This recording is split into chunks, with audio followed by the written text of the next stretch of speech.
Hey everyone, welcome to this week's episode of Sticky Note Marketing, where we simplify your marketing so you can be more effective in less time. So I am your host, Mary Czarnecki. I am a marketing strategist and business transformation coach and consultant, and I am dedicated to working with everyone from scrappy startups and savvy entrepreneurs to even big brands and potentially even global brands, help them be more effective in their marketing so that you can connect more effectively with the people who need what you have to offer.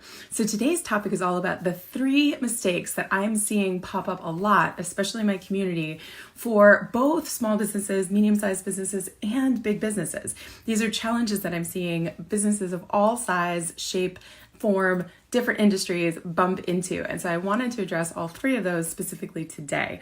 So let me share a story really quickly that illustrates, I think, some of the key aspects of these 3 big mistakes that I'm seeing people bump into. So let me tell you a little story about going and visiting 2 different wine stores. So if you have followed me or you know me at all, you know that I am a big food and wine fan. Obviously, I live in a place that looks kind of like this painting behind me, Oregon's Willamette Valley wine country. So I'm actually fairly knowledgeable. There's always more to learn, right? But fairly knowledgeable about American wines, especially Oregonian wines. So big Pinot Noir fan. But I always love learning more, and I love learning about different regions from around the world. So I've been traveling recently a lot to do marketing workshops for different brands around the country. And when I go to a new city, sometimes it's fun to go visit a different wine shop or a specialty store that might have different food or different wines from around the world and different places that I might not be able to access or might not have access to in the community that I live in here in Oregon. So on one of these recent trips, I stopped by 2 different specialty wine stores, had kind of food and wine, different things like that.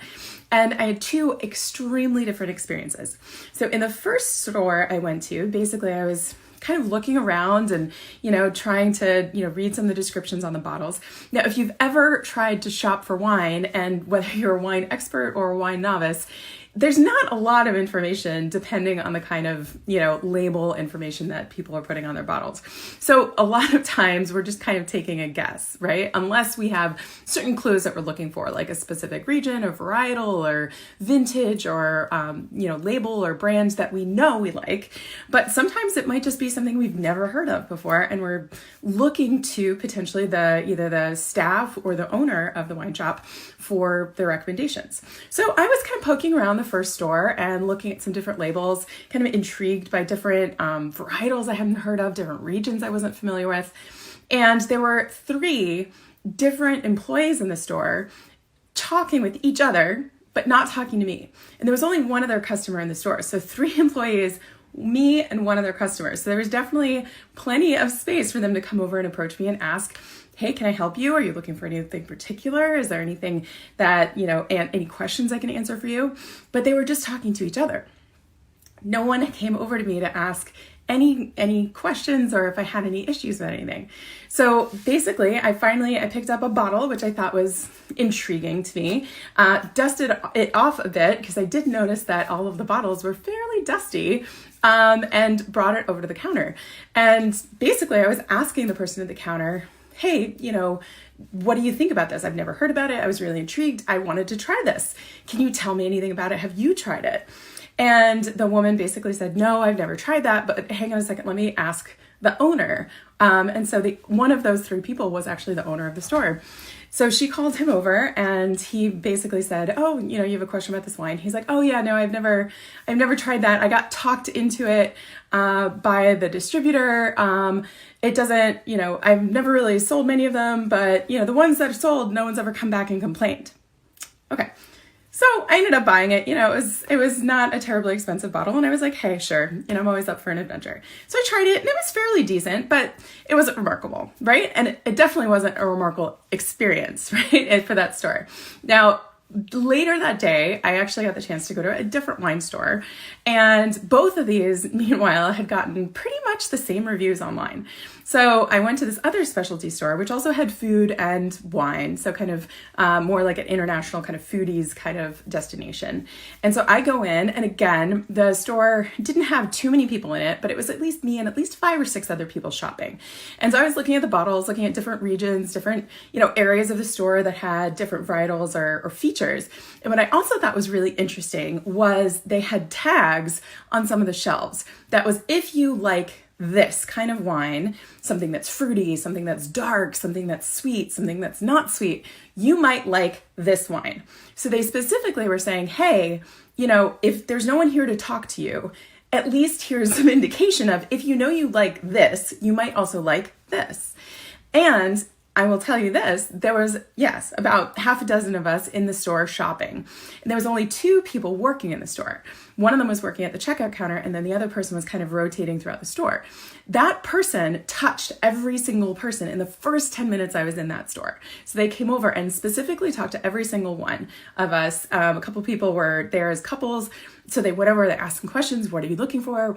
Is it for an event? Is it for you? Is it for just drinking on its own? Is it for drinking with food? And listening to them ask these questions, listening to him ask these people these questions, it made him a smarter person when it came to answering and giving advice, right? So he didn't all of a sudden kind of push something on them. He didn't say, oh, this is the wine that we have on special today. Would you like to try it? He asked first. He asked these questions about, what are you using for? Are you looking for something that you can share with guests? Are you going to be drinking it with food? So he was asking them questions, and then based on their answers was giving them the best recommendation, his best possible advice. All right, so why do I tell this story?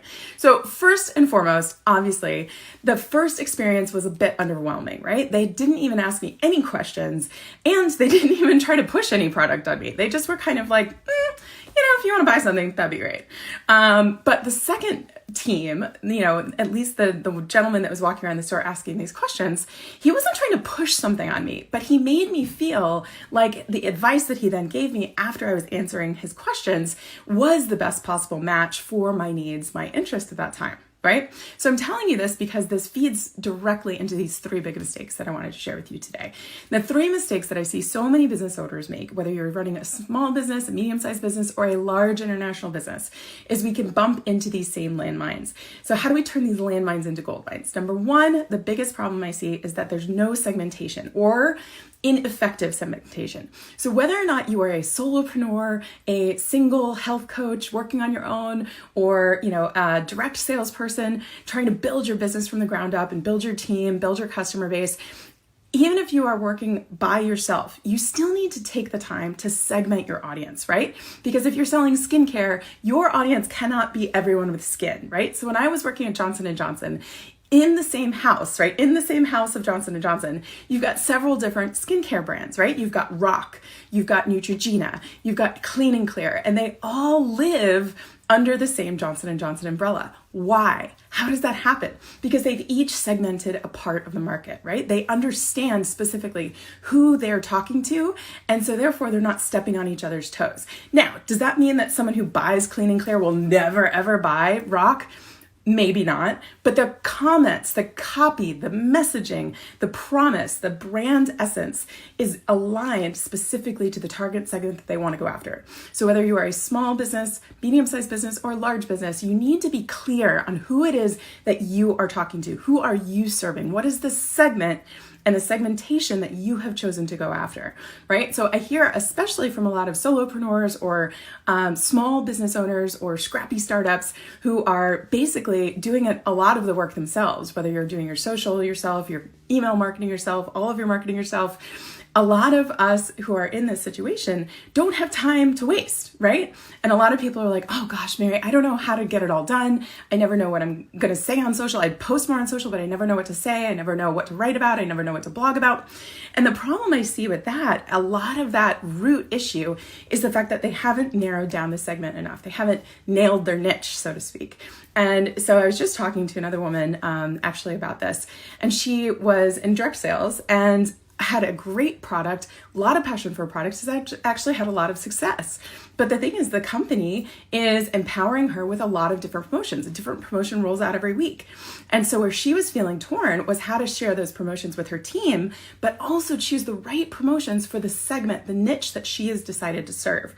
And so my best advice is to think about your segments in that way. So what about your customer base is specific? What do you know about that segment? What do they need? And then take from either the promotions that you're developing, if it's your business, or that your company is giving you, if it's, a franchise or a direct sales company. Specifically choose, be strategic, and be protective of your segment, of your audience. So that's my best advice for mistake number one. Mistake number two is that there's no offer strategy. So a lot of people go out there and kind of, if they even look at what the needs are and then try to match up an offer, they pick just like the first need that they can identify for their audience, instead of thinking, okay, is this the most painful issue for my audience? And is it an issue they are willing to pay to solve, right? So we need to make sure that we are picking the biggest pain point and the pain point that they're willing to pay to solve, and then matching our offer strategy with that pain point, right? We want to specifically match our offer so that it's focused on outcomes, right? It's not focused on buttons and bells and whistles and features and functions and how many videos are in your training or how many weeks they're going to be working with you. Those are all things that your logical brain wants to back up your purchase decision, but they're going to make the purchase decision first based on the outcomes that you're promising them. So you need to be very clear when you're developing your offer strategy, how you're communicating the benefit that you're providing to the segment that you've chosen. And then the third big mistake I'm seeing a lot of people make is that there's no launch strategy. So a lot of people are saying, oh yeah, I put this offer out and it bombed, or no one seems to be buying, or I have this program and it's not getting filled. And more often than not, when we dig into it with my clients or the people in my community, they're just not turning up the volume enough. We think that we're being louder than we think than we actually are. So our audience needs to hear from us over and over again, because think about it, even as consumers ourselves, we're inundated by messages every single day. And so it's very important for you to make sure that people know about your offers. You need to be able to communicate with your audience in a way that's effective, that makes sure that they know how to work with you. So obviously we don't want to be pushing information on people that they don't want, but we do want to make sure that it's available to the people who do want what we have to offer.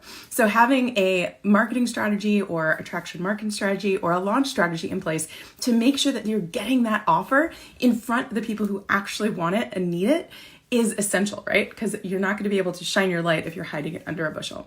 All right, so those are the three big mistakes that I'm seeing a lot of businesses make. So to help you out, I've put together a free gift for you. The link is above. It is my Audience Intel Accelerator kind of cheat sheet, action sheet for you. So it's the 10 essential questions that I have narrowed down based on all the work that I've done for the past 20 years with big brands, as well as working one-on-one with entrepreneurs and solopreneurs and local businesses, specifically to dig into and identify the magic words, the parts that are going to be key for you in segmenting, developing your offer, and making sure that you're getting these offers in front of the people that need them most. So click the link above, grab the free gift while it's still free, and I'd love to continue the conversation with you. So feel free to drop any questions below. I will come back here and check and see if you have any questions about anything I shared today. So wishing you luck and success in your business this week, and always catch you guys on the next episode next week. Bye.